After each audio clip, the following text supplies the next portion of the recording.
Ja, I skal kåre årets hingst i dag.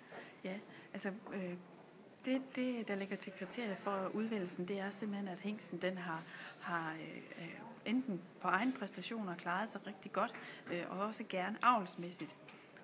Det kan være, at man måske kan sige, at den har fået så mange afkom, og at de afkom procentvis klarer sig rigtig, rigtig godt.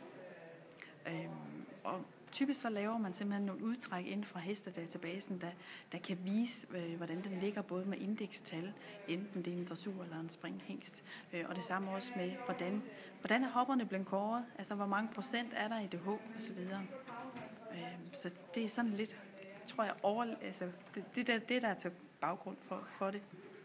Hvilken betydning får det for den hingst, der bliver kåret? Jamen, man kan jo sige sådan en titel på en hingst. En hingst, typisk så har de jo en vis alder, inden de bliver over hingst, fordi man ligesom kan se afkommet, hvordan klarer afkommet sig i konkurrencer og i sport og til kåringer osv. Og det betyder så, at hingsten selv er nået op i en vis alder. Og mange gange, når de når den alder, så vælger avlerne at bruge nogle lidt yngre hingste, fordi det, det er jo sådan lidt avlsfremgang at bruge nogen, der er yngre. Men hvis det så viser sig, at den her hingst, den faktisk har slået rigtig, rigtig godt igennem avlsmæssigt, så kan man sige, så får den lidt et comeback ved, at der vil være nogen, der vælger at sige, jamen den hingst, den har gjort på rigtig mange hopper, det er måske lige det, der skal til for min hop, for at forbedre min egen avl.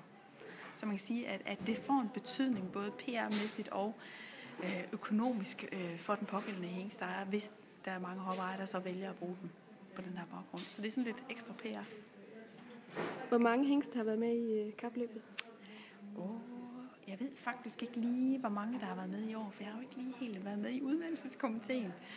Men i katalog, der kan man så se, hvor mange år vi egentlig har gjort det her med at udnævne hingste. Så det kan vi i hvert fald finde. Og hvornår får vi at vide, hvem der er vundet? Det gør vi faktisk til aller sidst eftermiddag.